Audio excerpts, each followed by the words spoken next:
Arada az önceki görüntülerin, yani fotoğrafların görüntü hali de geldi. SDG'nin elebaşı Mazlum Abdi ile Suriye Cumhurbaşkanı Eşşara'nın o görüntülere de bakacağız. Bir de farklı kaynaklardan gelen şöyle bir bilgi var. CENTCOM komutanı Kurilla var, biliyorsunuz.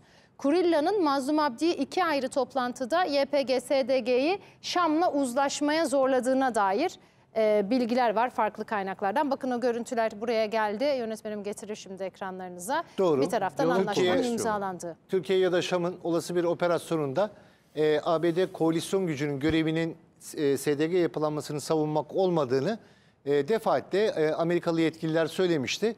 En son sizin söylediğiniz görüşmeye de toplantıda bir kez daha söylemişler. Yeni bir şey değil. Ama en son nihai olarak, çünkü durum biraz kritik olduğu için hayli önemli.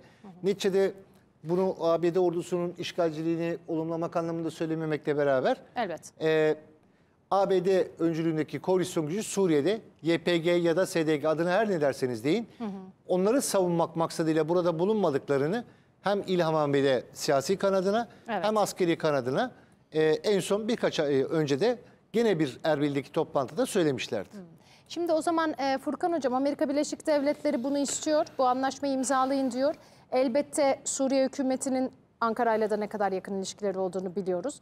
Burada muhtemelen Ankara'ya da bu bildirildi ve Türkiye'nin de onayladığı bir anlaşma var o zaman. Ama Amerika'yla da çıkarlarımız mı örtüştü o zaman? Şimdi burada biraz kompartıman anlayışı da var gibi geliyor. Yani çatışma alanları, işbirliği alanlarına bir mesafe koyarak buradaki ilk önce terör terminolojisini ortadan kaldırmak. Şimdi 2 tane pencere var. Bir pencereden bakıyorsunuz. Bir pencerede işte Amerika'nın helikopteriyle o anlaşmayı imzalamaya gelen işte PYD'nin elebaşısı Mazlum Abdi Şahin takım elbisesini giymiş. Karşısında Suriye Devlet Başkanı var. Yani bu atılan imzalar o pencereye göre siz SDG'yi meşrulaştırıyorsunuz anlamına geliyor. Yani imza atmak demek, meşruiyeti tanımak demek. Evet. Bu penceresi baktığımızda. Diğer taraftan bakıyorsunuz, bunlar 60-65 bin kişilik bir, kendilerine ordu diyorlar, bir oluşum. Amerika buraya yıllarca yatırım yapmış ve Amerika'nın bu lejyoner gücü, bu öncü kuvvetleri, bu piyade gücü CENTCOM üzerinden belki de Ahmet Eşşara ile bir anlaşma imzalıyor. Biz de diyoruz ki terör bitsin. Türkiye 30-40 kilometre hemen hududunda bir teröristan garnizon yapılanmaya müsaade etmeyecekti yıllardan beri ve bunun işte denize çıkışından bahsettik, derinlere inmesinden bahsettik, Davut Koridoru dedik. Bunun engellenmesi için de bir şekilde bunların silahlarını teslim etmesi gerekiyor. O zaman burada dediğim gibi işte mikro cerrahi bir operasyon karşımıza çıkıyor. Yani o neşter öyle bir vurulmalı ki sinirlere gelmemeli. Evet. Furkan Hocam, bir şey söyleyebilir miyim? Çok affedersiniz, böldüm ama unutmuşuz bunu konuşmayı. Anlaşma metnini bir verebilirseniz. Mazlum hemen Abdi verelim. bunu neyle imzalamış biliyor musunuz? Sizin söylediğiniz meseleye geliyor. Kafa dağınık oldu, kusura bakmayın. Ahmet Eşşara Suriye Arap Cumhuriyeti Cumhurbaşkanı olarak metni imzalıyor.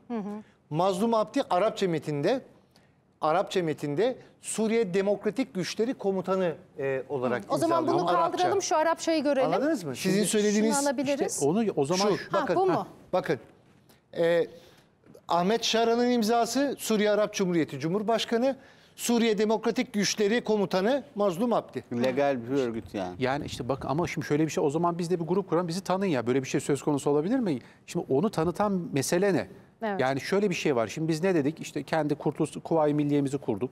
Ankara hükümetini kurduk. Dedik ki biz bir ulus devlet olduk artık. Lozan Anlaşması'nda. Hocam bir cümleyle tamamlamanızı isteyeceğim. Şöyle söyleyeyim. Yani buradaki mesele bıçak sırtı bir durum ve hangi sıfatla kendini meşru bir güç olarak Amerika üzerinden tanıtmaya çalışıyor? Buna çok dikkat etmek gerekiyor. Evet, bizim amacımız terörsüz bir Suriye ama terörsüz Suriye derken kendini meşrulaştıran bir terör örgütünü Suriye ele geçirmesi söz konusu olursa bu çok büyük bir tehlike. Evet.